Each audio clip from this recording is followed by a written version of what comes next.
ጤና ይስጥልኝ የተወደዳችሁና የተከበራችሁ የኢትዮ ኒውስ ቤተሰቦች እንደምናላችሁ ሰላምታችን በያላችሁበት ይድረስ። እነሆ አዳዲስና ወቅታዊ መረጃዎችን አዘጋጅተን ወደ እናንተ ማድረስ ጀምረናል። ከኢትዮ ኒውስ ልዩ መረጃዎች ጋር አብራችሁ እንድትቆዩ ግብዣችን ነው። በቅድሚያም አርዕስተ ዜናዎችን አስቀድማለሁ።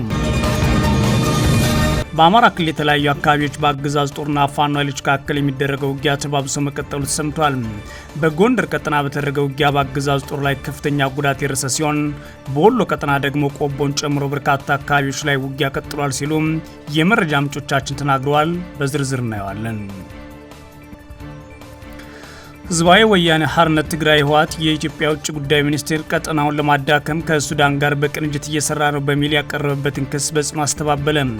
ድርጅቱ ክሱ መሰረተ ቢስና ትኩረትን በሐሰተኛ መረጃ ለማስቀየር የሚደረግ የተለመደ አካሄድ ነው ብሎታል። ህወሓት የብልጽግናን የውጭ ጉዳይ ሚኒስቴር ያወጣውን መግለጫ በተመለከተ ያስቀመጣቸውን ዝርዝር ነጥቦች በዝርዝር እንመለከታለን። ኢራን ጦርነቱን ለመቋጨት በአሜሪካ የቀረበውን እቅድ እየገመገመች መሆኑን አስታውቃለች።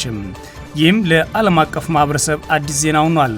የኢራን አብዮታዊ ዘብ በሌላ በኩል ሆርሙዝ እንደሚከፈት ፍንጭ ሲሰጥ፣ የአሜሪካው ፕሬዝዳንት ትራምፕ ደግሞ አሁን ማስጠንቀቂያቸውን ቀጥለዋል። የተወደዳችሁና የተከበራችሁ የኢትዮ ኒውስ ቤተሰቦች አብራችሁን ቆዩ። ወደ ዝርዝሩ አልፋለሁ። በአማራ ክልል የተለያዩ አካባቢዎች በአገዛዙ ጦርና ፋኖ ኃይሎች መካከል የሚደረገው ውጊያ የቀጠለ ሲሆን በጎንደር ቀጠና በተደረገው ውጊያ በአገዛዙ ጦር ላይ ከፍተኛ ጉዳት ደርሷል። በወሎ ቀጠና ደግሞ ቆቦን ጨምሮ በርካታ አካባቢዎች ላይ ውጊያ ቀጥሏል ሲሉም የኢትዮ ኒውስ የመረጃ ምንጮች አረጋግጠዋል። በክልሉ ደቡብ ጎንደር ዞን ሚያዝያ 28 2018 ዓ.ም ለተከታታይ 8 ሰዓት በቀጠለው ውጊያ አንድ ሬጅመንት የአገዛዙ መከላከያ ላይ ከፍተኛ ጉዳት ደርሷል ሲሉ የፋኖ ኃይሎች ናቸው ያስታወቁት። በውጊያው ከ200 በላይ የአገዛዙ ጦር አባላት ሲገደሉ ከ100 በላይ ደግሞ በፋኖ ኃይሎች ተይዘዋል ሲል የአፋብን ህዝብ ግንኙነት መምሪያ ኃላፊ አስረስ ማረ ዳምጤ ይፋ አድርጓል። በዕለቱ ከንጋት ጀምሮ ለተከታታይ 8 ሰዓታት የተደረገ ውጊያ በደቡብ ጎንደር ዞን አጎና፣ ደገዛ፣ ደብረ ሲና፣ አስፋ ሜዳ፣ ሸረፈ ጎዴ እንዲሁም ማዶዬና ውሃ ምድር እንዲሁም ሌሎች አካባቢዎችን ያካለለ መሆኑን የተናገሩት ደግሞ የኢትዮ ኒውስ የፋኖ መረጃ ምንጮች ናቸው። በውጊያው ከደረሰው ከፍተኛ ሰብአዊ ጉዳት በተጨማሪ በርካታ የአገዛዝ ጦር ትጥቅ በፋኖ ኃይሎች ተወስዷል ሲሉም የመረጃ ምንጮቻችን ተናግረዋል። የፋኖ ኃይሎች በኩላቸው በውጊያው በአገዛዙ መከላከያ ሬጅመንት ዘመቻ አዛዥ ጨምሮ አመራሮች ተገድለዋል ሲሉ አስታውቀዋል። በደቡብ ጎንደር ዞን ሰፊ ቀጠና ሸፍኖ በተደረገው በዚህ ውጊያ ጥቂት የፋኖ አባላት ላይ ጉዳት ደርሷል ተብሏል። በተመሳሳይ በክልሉ ወሎ ቀጠና በተለያዩ አካባቢዎች በቀጠለው ውጊያ ሰብአዊና ቁሳዊ ጉዳት ደርሷል ሲሉ የመረጃ ምንጮቻችን ተናግረዋል። በሰሜን ወሎ ዞን ቆቦ ከተማ አማያ አካባቢ ከባድ መሳሪያ የታገዘ ውጊያ መደረጉን የአካባቢው የኢትዮ ኒውስ የመረጃ ምንጮች ናቸው የተናገሩት። አማያ አካባቢ በተደረገው ውጊያ የአገዛዙ ጦር አከታትሎ በተጠቀመው ከባድ መሳሪያ ንጹሃን ላይ ጉዳት መድረሱን ነው የመረጃ ምንጮች የተናገሩት። በቆቦ ወረዳ አማያ አካባቢ በተደረገው ውጊያ የነበረው የከባድ መሳሪያዎች ተኩስ አላማጣና ዋጃ ከተሞች ድረስ ሲሰማ እንደነበረም ነዋሪዎች ለኢትዮ ኒውስ ተናግረዋል። በቆቦና አላማጣ ወረዳ አዋሳኝ አካባቢዎች ለ2 ሳምንታት ያህል የተደረገው ውጊያ ባለፉት 3 ቀናት ቆም ብሎ የነበረ ቢሆንም በትላንትናው ዕለት ሚያዝያ 28 2018 ዓ.ም በቆቦ አማያ ዳግም አገርሽቷልና ያሉት የአካባቢ መረጃ ምንጮች፣ በተያያዘም በዞኑ ላስታ ቀጠና አሞራ በር፣ አርባዕቱ እንስሳና ትኩር ዛኪዳነ ምሕረት አካባቢ በአገዛዝ ጦርና ፋኖ ኃይሎች መካከል በተደረገ ውጊያ ከፍተኛ ጉዳት ደርሷል። በዚህ አካባቢ ደግሞ ከ50 በላይ የአገዛዝ ጦር አባላት የሞትና የአካል ጉዳት ደርሶባቸዋል ሲል አፋብን ሚኒሊክ አስታውቋል። በቀጠናው ከጋሸና ወደ ፍላቂት በጉዞ ላይ በነበረ የአገዛዝ ጦር ላይ የፋኖ ኃይሎች ባረሱ ጥቃት ደግሞ በርካታ ወታደሮች መገደላቸውን የተሰማው። በሌላ በኩል የአገዛዙ ጦር በሰሜን ወሎ ዞን መርሳ ከተማ ላይ የከባድ መሳሪያ ድብደባ በመፈጸም የንጹሃን መኖሪያ ቤቶችን አውድሟል ሲሉ የመረጃ ምንጮቻችን ተናግረዋል። የብልጽግና አገዛዝ ሚያዝያ 28 2018 ዓ.ም በመርሳ ከተማ የጠራው ስብሰባ ላይ በፋኖ ኃይሎች ተኩስ መበተኑን የተናገሩት የመረጃ ምንጮች የተከፈተውን ተኩስ ተከትሎ የብልጽግና ካድሬዎችና ወታደራዊ አዛዦች ወደ ሐራ ሸሽተዋል ብለዋል። ይህን ተከትሎም የአገዛዝ ጦር በመርሳ ከተማ የከባድ መሳሪያ ድብደባ በመፈጸም የንጹሃን መኖሪያ ቤቶችን አውድሟል ሲሉ ነው የመረጃ ምንጮች የተናገሩት።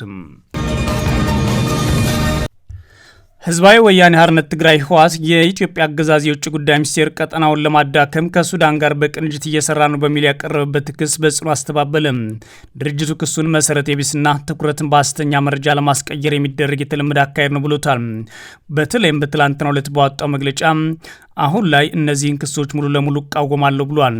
ህወሓት ክሶቹን መሰረተ ቢስ፣ ኃላፊነት የጎደላቸውና ትኩረትን በሐሰተኛ መረጃ ለማስቀየር የሚደረግ ተደጋጋሚ አካሄድ ማሳያ ናቸው ሲል ገልጿቸዋል። ድርጅቱ ይህን ምላሽ ሰጠው የኢትዮጵያ የብልጽግና አገዛዝ የውጭ ጉዳይ ሚኒስቴር ህወሓት ከሱዳን መንግስት ጋር እየሰራ ነው በሚል ያቀረበውን ክስ ተከትሎ ነው። ህወሓት የቀረበበት ክስ ቀጠናውን መቆጠብና ገንቢ ግንኙነትን በሚፈለግበት በዚህ ወቅት የተሰጠ ነው ሲል አጣጥሎታል። መግለጫው ህወሓት የቀጠናውን መረጋጋት በሚያፈርስበት ማንኛውም ተግባር ውስጥ አልተሳተፈም፣ ድጋፍም አልሰጠም ብሏል። ድርጅቱ በትግራይ ጦርነት ወቅት ከሱዳን የነበረው ሚና በማስታወስ ከመከራ ሸሽተው ለተሰደዱት ሲቪሎች ሰብአዊ እርዳታ የሰጡና መጠለያ የለገሱ የሱዳን ህዝብና መንግስት ናቸው ያለ ሲሆን እንዲህ ያሉ ተግባራት ለተለዋዋጭ የፖለቲካ ትርክት ሲባል ሊዛቡ አይገባም ሲል አስጠንቅቋል። ስለ ሰላም ሂደቱ ያለውን አቋም በድጋሚ ያረጋግጣለሁ ያለው ህወሓት የትግራይ ህዝብ ተፈናቃዮች ወደ ቀያቸው መለስ ጨምሮ የ2015 የሰላም ስምምነት ሙሉ በሙሉ አፈጻጸሙ በትዕግስት ሲጠባበቅ ቆይቻለሁ ብሏል። በመግለጫው አክሎም ህወሓት በምዕራብ ትግራይ የሚገኙት ጨምሮ የኛ ኃይሎች እነዚህ ተፈናቃዮች በሰላም ደህንነቱ በተጠበቀና ስርዓት ባለው መንገድ ወደ ቀያቸው እንዲመለሱ ለማድረግ ቁርጠኞች ነን ብሏል። በተጨማሪም ህወሓት ኢትዮጵያን ወደ አዲስ ግጭት ሊያስገቡ ይችላሉ ያላቸውን ድርጊቶች በማንሳት አስጠንቅቋል። እነዚህም ሁኔታዎችን የሚያባብሱ ንግግሮች፣ ከውጭ ኃይሎች ጋር የሚደረጉ መጠላለፎችና ከተለዋዋጭ የቀጠናው አጀንዳዎች ጋር የሚደረጉ አጋጣሚን ጠባቂ የሆኑ አሰላልፎች ናቸው ብሏል። እነዚህ ያሉ ድርጊቶች ከጎረቤት ሀገራት ጋር ያለውን ግንኙነት ከማሻከር ባለፈ ኢትዮጵያ የህዝብ ፍላጎቷን በማያገለግሉ ግጭቶች ውስጥ እንድትዘፍቅ የማድረግ አድርጋለሁ ብሏል። ምንም እንኳን ተግዳሮቶች አሉብኝ ያለው ህወሓት ቡድኑ ለሰላማዊ መፍትሄ ያለው ቁርጠኝነት ግን ግልጽ ነው ብሏል። ለችግሩ ሰላማዊና በውይይት ላይ የተመሰረተ መፍትሄ ለመፈለግ ያለው አቋም አሁንም ጽኑ ነው ብሏል።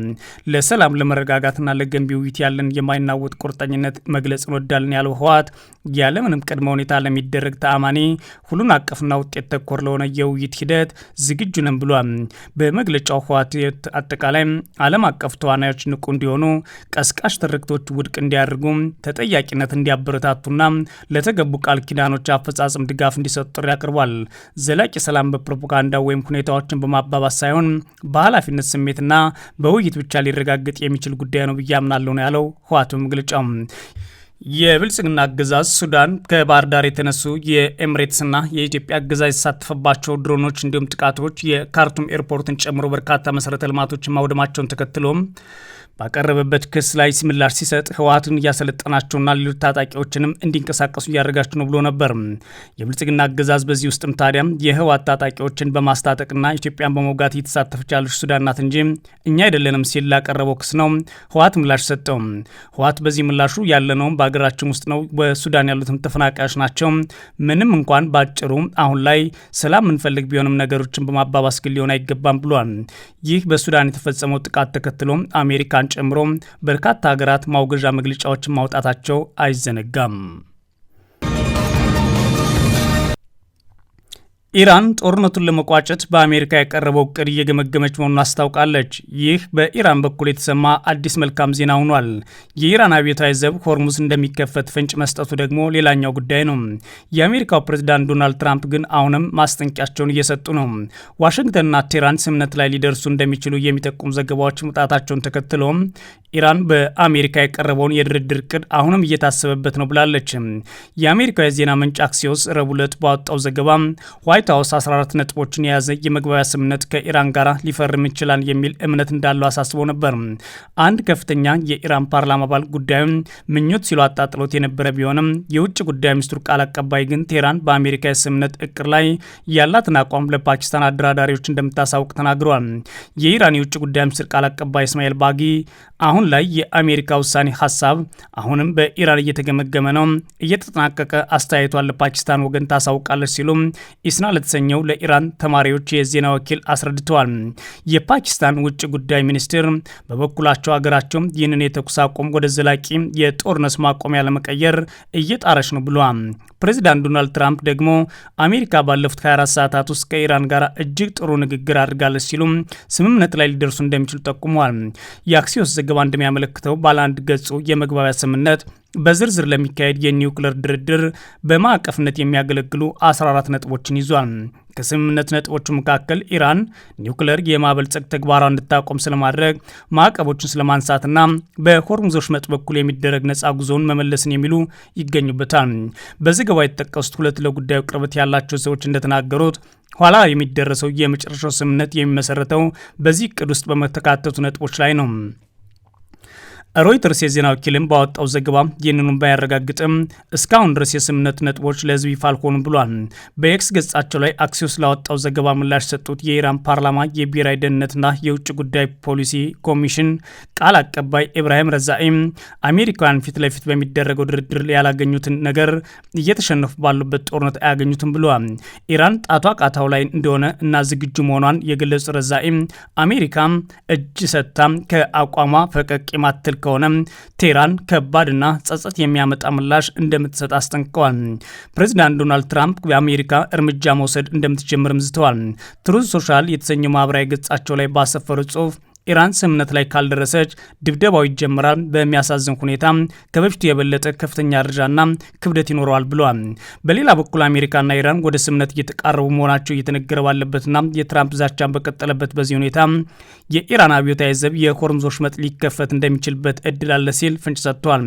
ፕሬዚዳንት ትራምፕ በበኩላቸው ኢራን የቀረበውን ስምምነት ካልተቀበለች ከፍተኛ ጥቃት ሰነዝራለሁ ቢሉም አብዮታዊ ዘብ ባወጣው መግለጫ ግን የወራሪዎች ስጋት የሚያበቃ ከሆነ ወሳኙ የባህር መተላለፊያ መስመር መልሶ የሚከፈት የሆነበት ሁኔታ ተቃርቧል ብሏል።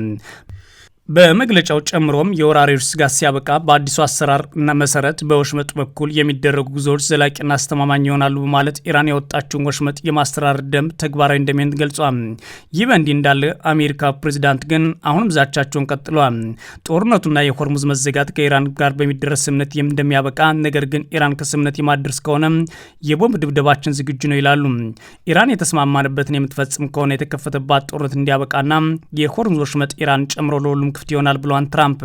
በተጨማሪም ትራምፕ ኢራን ከስምምነት የማደርስ ከሆነ የቦምብ ድብደባው ከዚህ በፊት ታይቶ የማይታወቅ ሁኔታ በከፍተኛ መጠን መካሄድ ይጀምራል ማለት ማስጠንቀቃቸው ተሰምቷል። በፓኪስታን አማካኝነት እየተደረገ ያለው ድርድር የሁለቱ ሀገራትን ስምምነት ማምጣት ባይችልም የተሻሉ መቀራረቦች እንደተፈጠሩ ደግሞ የቢቢሲ ዘገባ ያሳያል። የተወደዳችሁና የተከበራችሁ የኢትዮ ኒውስ ቤተሰቦች መረጃዎቻችን እነዚህ ነበሩ። መልካም ጊዜ እመኛለሁ።